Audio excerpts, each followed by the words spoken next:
একটা কথা কি জানো পাখি, হাতের নখ বড় হয়ে গেলে কাটতে হয়, কিন্তু তার মানে এই না পুরো আঙুলটাই কেটে ফেলতে হবে।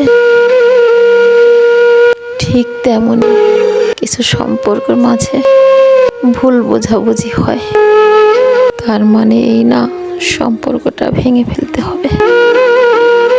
একটা সম্পর্ক গঠিত মিলন হতে হলে দুইটা আত্মা মিলন হয়।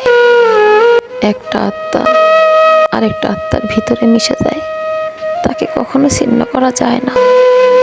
এই পৃথিবীতে কিছু কিছু মানুষ আছে অতি সহজে তার ভালোবাসাকে দাফন করে চলে যায়।